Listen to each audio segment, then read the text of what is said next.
Hello student, स्वागत है आपका आईसीटी वर्चुअल क्लासेस में। मैं हूं कविता, आपकी बायो टीचर।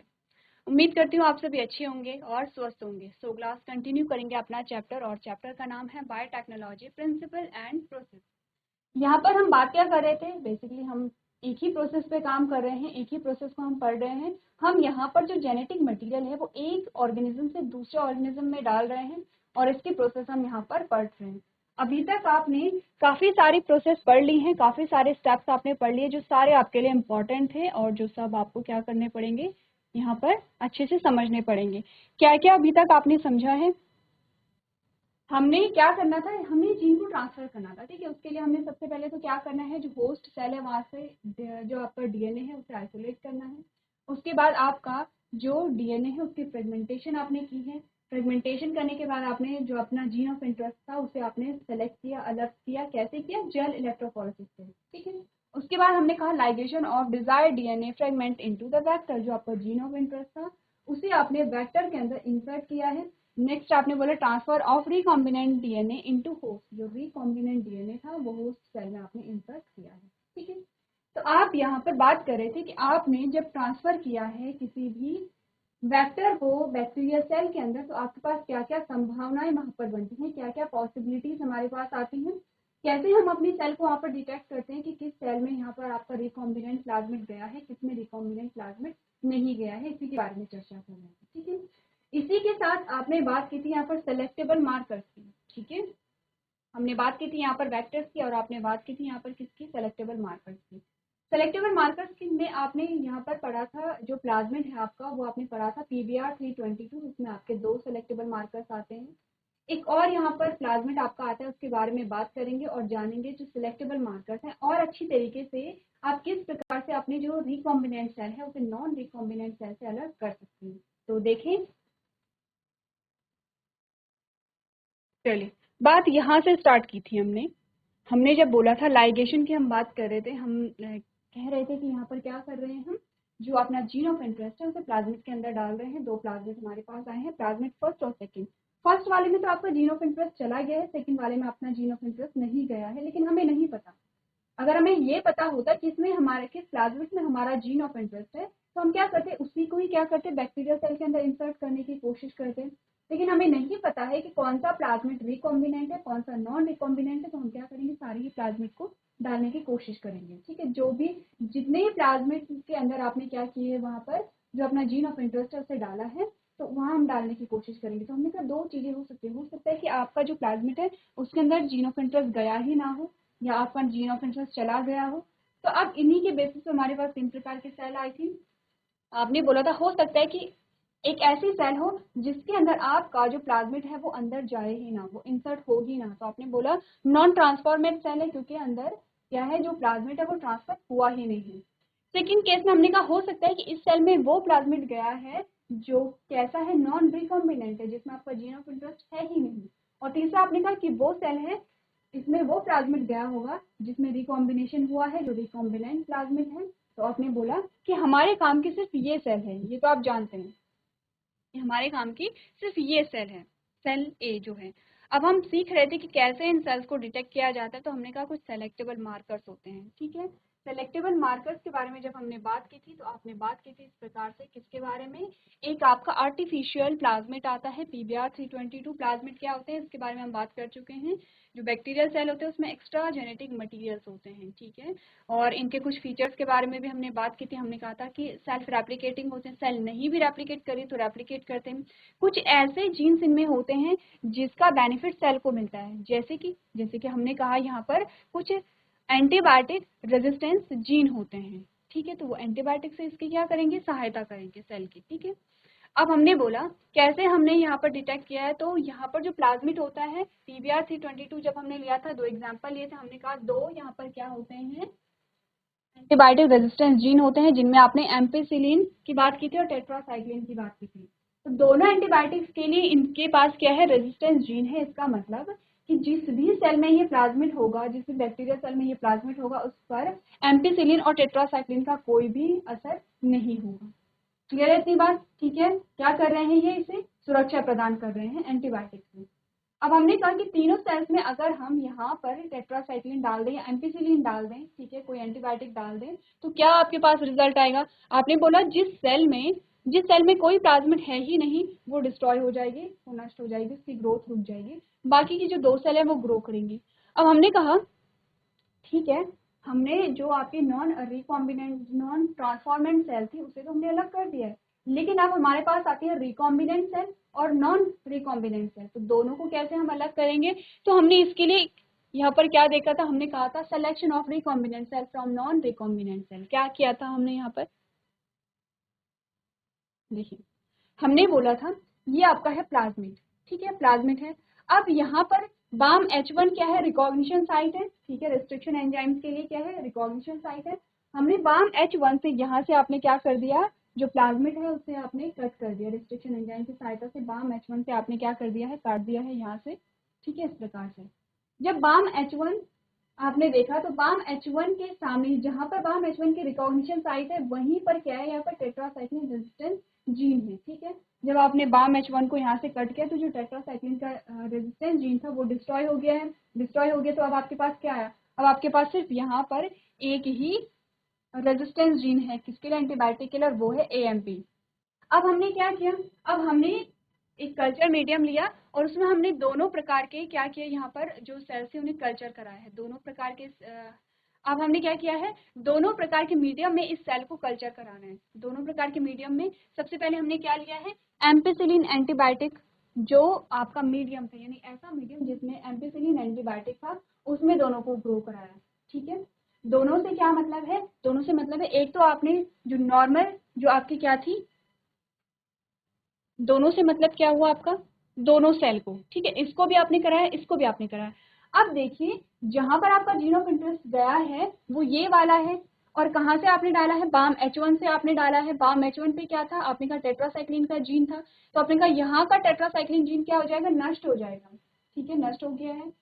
यहाँ पर आपने कहा क्योंकि आपका जीन ऑफ इंटरेस्ट अंदर गया ही नहीं, तो जो टेट्रासाइक्लिन का जीन था वो यहाँ पर हेल्दी है, ठीक है, वो डिस्ट्रॉय नहीं हुआ है, ठीक है। इन दोनों को आपने कल्चर कराया है सबसे पहले एम्पिसिलिन वाले मीडियम में, यानी कि ऐसे मीडियम में जिसमें एम्पिसिलिन एंटीबायोटिक थी, दोनों ग्रो कर गए, ठीक है, ये बात क्लियर है। अब हमने क्या किया? अब हमने दोनों को ग्रो कराया किसमें? हमने कहा टेट्रासाइक्लिन वाला जो आपका मीडियम था, यानी ऐसे मीडियम में जिसमें जो एंटीबायोटिक थी वो टेट्रासाइक्लिन थी। जब आपने दोनों को ग्रो कराया तो आपने देखा कि ये सेल तो ग्रो कर रही है लेकिन ये सेल ग्रो नहीं कर पाई, क्योंकि हमने देखा कि यहाँ पर टेट्रासाइक्लिन का जो जीन था, टेट्रासाइक्लिन रेजिस्टेंस का जो जीन था वो डिस्ट्रॉय हो चुका था। क्यों डिस्ट्रॉय हुआ था? क्योंकि आपका जीन ऑफ इंटरेस्ट वहां पर घुसा था। अब आप समझ गए हैं, इसका मतलब अगर इसमें टेट्रासाइक्लिन रेजिस्टेंस जीन नहीं है, इसी में हमारा क्या होगा? जीन ऑफ इंटरेस्ट गया होगा। आपने सेल को डिटेक्ट कर लिया है, यहाँ तक की बात हमने कर ली थी, यहाँ तक की बात हमने कर ली थी, ठीक है। चलिए, अब हमने कहा कि क्या ये प्रोसेस आपको लंबी नहीं लगती? जिसमें आपने क्या किया? पहले टेट्रासाइक्लिन का छिड़काव किया, फिर उसमें आपकी नॉन ट्रांसफॉर्मेंट जो सेल है वो अलग हो गई है, ठीक है। फिर आपने क्या किया? टेट्रासाइक्लिन वाले मीडियम में आपने रखा। उसके बाद आपने क्या किया? एम्पिसिलिन वाले मीडियम में रखा। उसके बाद आपने टेट्रासाइक्लिन वाले मीडियम में रखा। तो आपने कहा कि यहाँ पर आपको क्या कराना पड़ रहा है? अलग अलग मीडियम का यूज करना पड़ रहा है।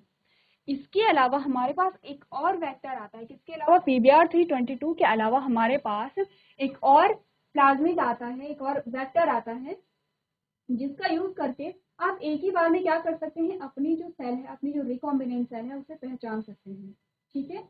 और वो जो आपका वेक्टर होगा उसका नाम क्या है? PUC18, ठीक है, PUC18 है।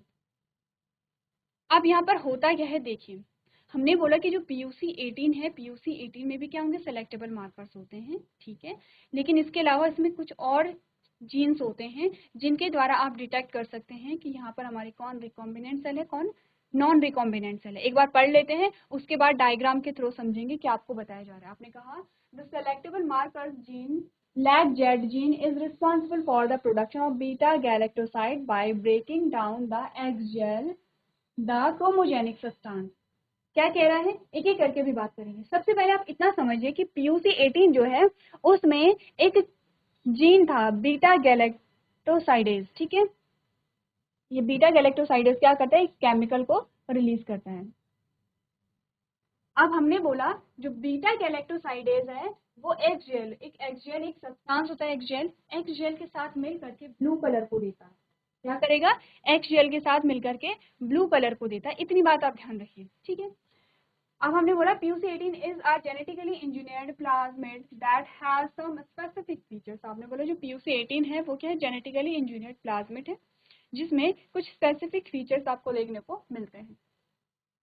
When bacterial cell containing the genetically engineered PUC18 are grown on agar-based medium with XGL, जब आपने क्या किया, आपने जो PUC18 जो था उसे आपने XGL वाले मीडियम में जब ग्रो कराए तो bacterial cell which contain PUC18 plasmid give rise to blue colonies which is a result of beta galactosidase due to the lag jet। ठीक है। अब आप जितनी चीज़ों की हमें आवश्यकता है हम उतनी चीज़ों को डिस्कस करेंगे, ठीक है, जिससे कि आपको और अच्छे से समझ आ जाए। अभी पढ़ लेते हैं, यहाँ पर डायग्राम के माध्यम से समझेंगे स्टेप बाय स्टेप कि क्या हो रहा है यहाँ पर, ठीक है। So a fragment of foreign DNA is inserted into the restricted side of the lac Z gene, so the code of production of beta galactoside is inactivated. ठीक है। अब हमने कहा कि जहां पर आपका बीटा गैलेक्टोसाइडेज था, अगर हम वहीं से अपना जीन ऑफ इंटरेस्ट डाल दें तो क्या फर्क होगा, तो क्या हमारे पास परिणाम आया। आपने बोला lac Z alpha is used as a selective marker for a recombinant PUC18 plasmid। When a recombinant plasmid is grown on an agar-based medium with XGL, this time LAG-Z is not expressed, so no beta-galactosidase produced. This result in rise with a colony by recombinant plasmid। अब ध्यान दीजिए, यहाँ पर आपने क्या समझा, आपके पास एक क्लू था समझने के लिए। आपने बोला जो PUC18 होता है वो क्या कर रहा है, बीटा गैलेक्टोसाइडेज को रिलीज कर रहा है, ठीक है। और जब बीटा गैलेक्टोसाइडेज को रिलीज कर रहा है तो ये यहाँ पर एक्सजेल के साथ, जब एक्सजेल वहां पर डाला जाता है ये ब्लू कलर को देता है। क्या होगा, अगर बीटा गैलेक्टोसाइडेज से ही आपने अपना जीन ऑफ इंटरेस्ट वहीं पर डाल दिया है तो आपको बीटा गैलेक्टोसाइडेज वाला जो पोर्शन होगा वो कट करना पड़ेगा, वहां पर अपना जीन ऑफ इंटरेस्ट डालना पड़ेगा। क्या होगा, बीटा गैलेक्टोसाइडेज आपका क्या हो जाएगा, डिस्ट्रॉय हो जाएगा, ठीक है। अब आपने बोला जो आपके पास आपकी नई रिकॉम्बिनेंट सेल आई है, अगर उसे एक्सजेल के साथ आप ग्रो करेंगे, क्या ब्लू कलर दिखाई दिया आपको, नहीं दिखाई दिया, क्योंकि बीटा गैलेक्टोसाइड वहां पर बना ही नहीं था। इजी है, आपने डिटेक्ट कर लिया। जो सेल आपको ब्लू कलर दे रही है इसका मतलब कि उसमें आपका जीन ऑफ इंटरेस्ट नहीं गया है, क्योंकि बीटा गैलेक्टोसाइडेज क्या है, अभी भी सेफ है।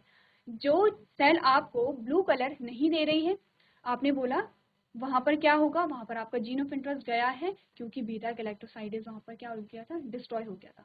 अब इसी चीज को समझिए फ्लो चार्ट में, या फिर एक बार आप इसे एक बार रीड कर लीजिए फ्लो चार्ट को, फिर इसके बाद समझते हैं।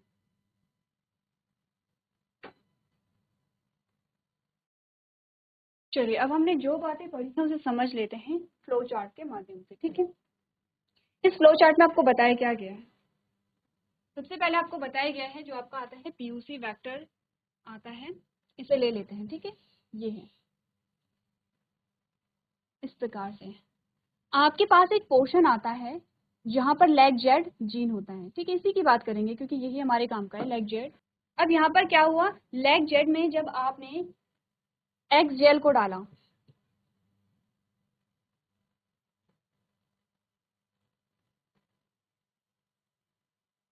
जब आपने लैग जेड में एक्सजेल को डाला तो ये क्या करता है, ये एक्सजेल को ब्रेक डाउन करके यहाँ पर आपको क्या देगा, ब्लू कलर देगा, ठीक है। क्या बात हुई है कि जो आपका PUC18 वेक्टर है उसमें एक पोर्शन, एक जीन होता है जिसे हम लैग जेड कहते हैं। लैग जेड में जब आप क्या करेंगे, एक्सजेल को डालेंगे तो ये इसे ब्रेक डाउन करके क्या देगा, ब्लू कलर देगा। क्यों ब्लू कलर देगा, यहाँ पर क्या फॉर्म हो रहा था, बीटा गैलेक्टोसाइडेज बन रहा था, ठीक है।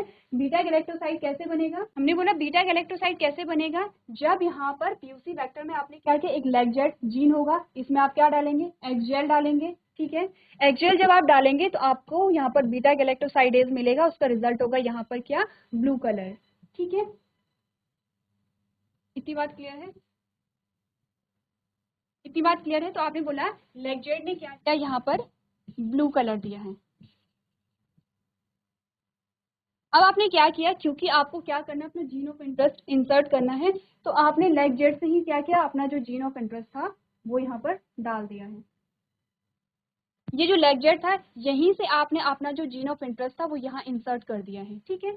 अब जब आपने लेग जेड वाले पोर्शन से अपना जीन ऑफ इंटरेस्ट डाला तो क्या होगा, लेग जेड आपका डिस्ट्रॉय होगा, होगा लेग जेड आपका डिस्ट्रॉय, आपने बोला होगा, क्योंकि यहाँ पर क्या होगा, क्योंकि ये क्या है, रिकॉग्निशन साइट से, रिकॉग्निशन साइट से तो आपने यहीं से अपना जीन ऑफ इंटरेस्ट डाला, और जब आपने डाला तो आपको क्या करना पड़ा, अपना जो प्लाज्मिड है उसे आपको कट करना पड़ा, कहाँ से, इस वाले पोर्शन से, लेग जेड जो जीन है वो आपका डिस्ट्रॉय हो गया। अब आपने क्या किया, इसे आपने यहाँ पर जो आपका एक्सजेल था वहां पर इस एक्सजेल को आपने डाला, जब आपने एक्सजेल को डाला तो आपको ब्लू कलर नहीं मिला। ये क्या इंडिकेट करता है, ये इंडिकेट करता है कि यहाँ पर जो लाइजेट जीन है वो डिस्ट्रॉय हो गया था, इसीलिए यहाँ पर बीटा गैलेक्टोसाइडेज का फॉर्मेशन नहीं हो पा रहा था।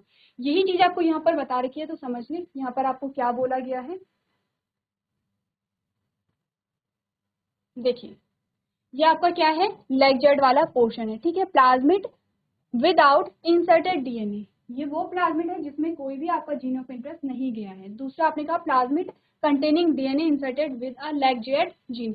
अब यहाँ पर आपने जो लेगजेट वाला पोर्शन था, ये वाला जो आपका पोर्शन है लेगजेट वाला, ये वाला पोर्शन है, ठीक है, यहाँ पर अब आपने क्या कर दिया है, जीन ऑफ इंटरेस्ट डाल दिया है। अब आपने इसे क्या किया, सेल के अंदर डाला, सेल के अंदर डाला तो आपने क्या किया, ये क्या है, बैक्टीरियम विद इनएक्टिव लैगजेट जीन। यहाँ पर जो प्लाज्मिड होगा उसमें जो लैगजेट होगा वो इनएक्टिव है, यहाँ पर जो लैगजेट है वो क्या है, एक्टिव है, क्योंकि यहाँ पर क्या है, जो प्लाज्मिड है वो बिना आपके जीन ऑफ इंटरेस्ट के है, क्योंकि यहाँ पर लैगजेट जो था वो डिस्ट्रॉय नहीं हुआ था। अब आपने जब एक कल्चर मीडियम में क्या किया, यहाँ पर एक्सजेल डाला, ठीक है, जब आपने एक्सजेल डाला तो आपने देखा कि ये जो सेल थी ये यहाँ पर कोई ब्लू कलर नहीं दे रही थी, जबकि ये जो सेल थी ये क्या कर रही है, ब्लू कलर को प्रोड्यूस कर रही है। ब्लू कलर का मतलब है यहाँ पर बीटा गैलेक्टोसाइडेज है, बीटा गैलेक्टोसाइडेज का मतलब है यहाँ पर लैगजेट जीन क्या है, एकदम सेफ है। इसका मतलब क्या हुआ कि आपका जो जीन ऑफ इंटरेस्ट था वो प्लाज्मिड के अंदर गया ही नहीं, और जो आपकी जो सेल वो कोई कलर नहीं दे रही है वो इंडिकेट करती है लैगजेट जीन यहाँ पर डिस्ट्रॉय हो गया है। अब आप इस एक्सपेरिमेंट से क्या समझे, आप ये समझे, ये इजी था हमारे लिए, क्योंकि आपने सिर्फ एक ही स्टेप किया, क्या स्टेप किया, आपने सिर्फ एक्सजेल यहाँ पर डाला है। अगर हम यहाँ पर पीवीआर 322 की बात करें तो आप क्या कर रहे थे, पहले आप एम्फोसिलिन में वाले मीडियम में ग्रो करा रहे थे, फिर आप टेट्रासाइक्लिन वाले मीडियम में ग्रो करा रहे थे, तब जाके आपका रिजल्ट वहाँ पर आ रहा था। इतनी बात क्लियर है आपको, तो ये जो इमेज है इसे आप एज इट इज ड्रॉ करेंगे।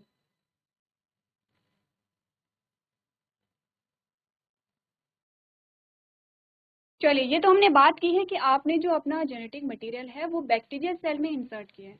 अब अगर हम बात करें प्लांट सेल की, तो आप प्लांट सेल में कैसे जो जेनेटिक मटेरियल है वो इंसर्ट करेंगे, एक बार पढ़ लेते हैं, ठीक। अभी तक आप काफी सारी चीजें समझ चुके हैं कि कैसे हम यहाँ पर डीएनए को ट्रांसफर कर रहे हैं, क्या चीज हम यहाँ पर यूज कर रहे हैं, ठीक है, तो पढ़ लेते हैं, अब आपको समझ आ जाना चाहिए। आपने बोला in recombinant DNA technology, a vector is used as a vehicle for transferring a particular DNA segment into the host cell.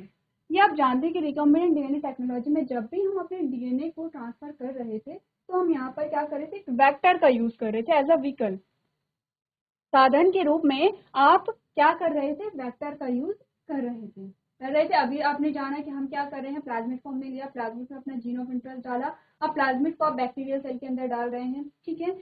Next हमारे पास आता है agrobacterium tumefaciens is used as a cloning vector in dicot plant. अब देखिए, आपने बोला कि यहाँ पर जो प्लांट्स होते हैं, प्लांट्स में जब हम बात कर रहे थे बैक्टीरियल सेल की, तो एज अ वेक्टर आप क्या यूज कर रहे थे वहां पर, एज अ वेक्टर आप वहां पर यूज कर रहे थे प्लाज्मिड को, कर रहे थे। लेकिन जब प्लांट्स की बात आई तो प्लांट्स में हम प्लाज्मिड यूज नहीं कर रहे हैं, क्या यूज कर रहे हैं, एग्रोबैक्टीरियम ट्यूमिफेशियंस, ठीक है, यहाँ पर हम इसे यूज कर रहे हैं।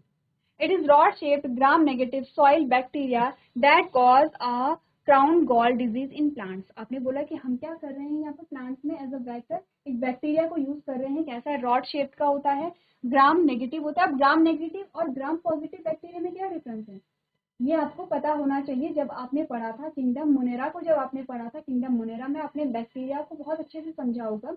जब आप बात कर रहे थे कि बैक्टीरिया का स्ट्रक्चर कैसा होता है, उसकी जो सेल है वो सेल का स्ट्रक्चर कैसा होता है, और तभी आपने बात की होगी ग्राम पॉजिटिव और ग्राम नेगेटिव बैक्टीरिया की। तो आपने बोला ये जो बैक्टीरिया है कैसा है, ग्राम नेगेटिव है, सॉइल बैक्टीरिया है। ये क्या कॉज करता है, क्राउन गॉल डिजीज करता है प्लांट में, ठीक है। The crown gall disease occurs when the bacteria release tumour inducing plasmid into the plant cell. आपने बोला कि ये जो डिजीज है, ये जो क्राउन गॉल डिजीज है कैसे होती है, जब ये बैक्टीरिया क्या करता है, ट्यूमर इंड्यूसिंग प्लाज्मिड को प्लांट के अंदर डालता है। क्या करेगा बैक्टीरिया, एक प्लाज्मिड है, प्लाज्मिड के अंदर क्या होगा, प्लाज्मिड में होगा ट्यूमर इंड्यूसिंग जो जीन होता है। तो प्लाज्मिड को क्या करेगा, बैक्टीरिया सेल के अंदर डाल देता है। The piece of plasmid that transform normal cells of a plant into the cancerous cell is called as a TDNA. अब यहाँ पर क्या होगा, जो प्लाज्मिड होगा वो क्या होगा, वो जो ट्यूमर कॉजिंग जीन होगा या ट्यूमर कॉजिंग डीएनए होगा उसे जो हेल्दी सेल है प्लांट के उसमें इंसर्ट कर देगा और सेल को, नॉर्मल सेल को कैंसीरियस सेल में कन्वर्ट कर देता है। इस प्रकार का जो डीएनए होगा उसे आप क्या कहेंगे, टी डीएनए कहेंगे, ठीक है। नेक्स्ट आपने बोला the tumour inducing plasmid is made non कैंसीरियस in a laboratory by removing a कैंसीरियस gene. आपने बोला यहाँ पर जो ट्यूमर इंड्यूसिंग प्लाज्मिड होता है उसे क्या करते हैं, नॉन कैंसीरियस में बदला जाता है लेबोरेटरी में, क्योंकि वहां पर कैंसीरियस जीन को रिमूव कर दिया जाता है and can act as a cloning vector, और यहाँ पर ये cloning as a cloning vector के रूप में कार्य करेगा for transferring desired gene into the host genome.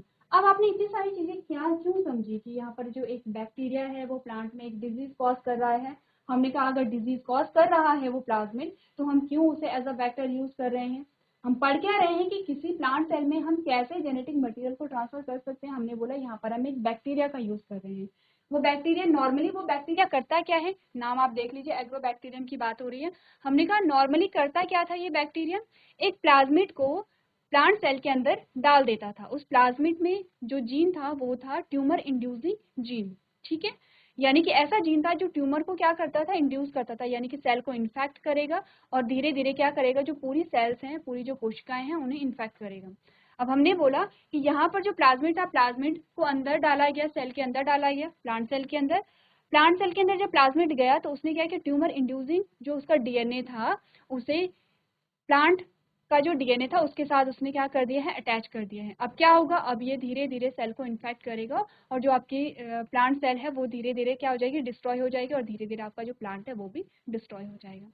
अब हमने कहा कि क्योंकि ये प्लाज्मिड ट्रांसफर हो रहा था, नेचुरली ट्रांसफर हो रहा है, जो बैक्टीरिया है वो नेचुरली प्लाज्मिड को ट्रांसफर कर रहा है, तो हमने क्या किया, हमने प्लाज्मिड को लिया, प्लाज्मिड में हमने जो ट्यूमर कॉजिंग जो वहां पर जीन से उसे रिमूव कर दिया है और कैंसीरियस जो प्लाज्मिड था वहां पे उसे नॉन कैंसीरियस प्लाज्मिड में हमने कन्वर्ट कर दिया है। अब हम इस प्लाज्मिड का यूज किसके लिए कर सकते हैं, हमने बोला हम इसको एज अ व्हीकल यूज कर सकते हैं, क्योंकि ये क्या है, एज अ क्लोनिंग वेक्टर के रूप में तो कार्य कर ही रहा है।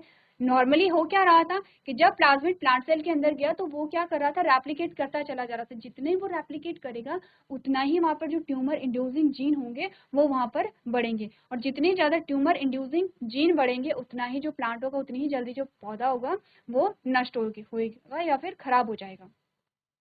क्लियर है इतनी बात। अब हमने बोला कि जो प्लाज्मिड है वो यहाँ पर रेप्लिकेट तो कर ही रहा है, तो क्यों ना हम इसे एज अ व्हीकल यूज करें, लेकिन कब करेंगे, जब आप क्या करेंगे, ट्यूमर इंड्यूसिंग प्लाज्मिड को क्या करेंगे, नॉन कैंसीरियस फॉर्म में कन्वर्ट करेंगे। कैसे करेंगे, आप क्या करेंगे, कैंसीरियस जीन को रिमूव यहाँ पर कर देंगे और इसे एज अ वेक्टर यहाँ पर यूज करेंगे।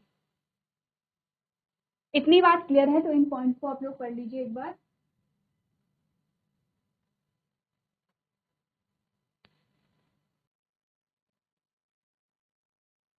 इतनी बात क्लियर है आपको, ये आपने पढ़ा है प्लांट सेल में कैसे यहाँ पर हम क्या करते हैं, जो जीन है उसे ट्रांसफर करते हैं।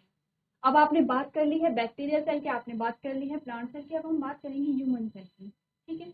हम देखेंगे ह्यूमंस में आप क्या कैसे जो डीएनए है उसे ट्रांसफर करते हैं, ठीक है। और इसी के साथ आप बात करेंगे रेट्रोवायरस की, क्या होते हैं रेट्रोवायरस, रेट्रोवायरस के कुछ फीचर्स के बारे में हम बात करेंगे। और आप देखेंगे कि ह्यूमंस में आप रेट्रोवायरस को एज अ व्हीकल यूज कर रहे हैं, कैसे यूज कर रहे हैं, इन सारी चीजों के बारे में हम डिस्कस करेंगे, ठीक है। तो अभी तक की बात अगर आपने समझ ली है तो आगे के जो टॉपिक है वो आपके लिए सिंपल है। जैसे कि अभी हमने बात की है प्लांट्स में, और हमने प्लांट्स में बात की कि कैसे आप जेनेटिक मटेरियल को क्या करेंगे, प्लांट सेल में कैसे आप ट्रांसफर करेंगे। तो हमने बात की है वहाँ पर प्लाज्मिड की, कि एक प्लाज्मिड है जो कि क्या करता है, जिसे कि हम क्या करते हैं, मॉडिफाई करके उसे एज अ व्हीकल यूज कर रहे हैं। वहाँ पर हमने बहुत ज़्यादा डिटेल में नहीं बात की है। क्यों? क्योंकि अब आप समझ चुके हैं कि चीज़ें कैसे हो रही हैं।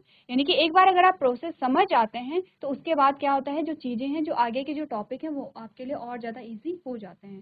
तो इसीलिए आपको कहा जाता है कि जो पीछे के टॉपिक हैं वो आप लोग एक बार अच्छे से उसे क्लियर कर लीजिए। तो आज के सेशन में हम इतना ही करेंगे। आप लोग रेट्रोवायरस के बारे में पढ़ के आइएगा। तो अभी तक क्लास में बने रहने के लिए आपका धन्यवाद।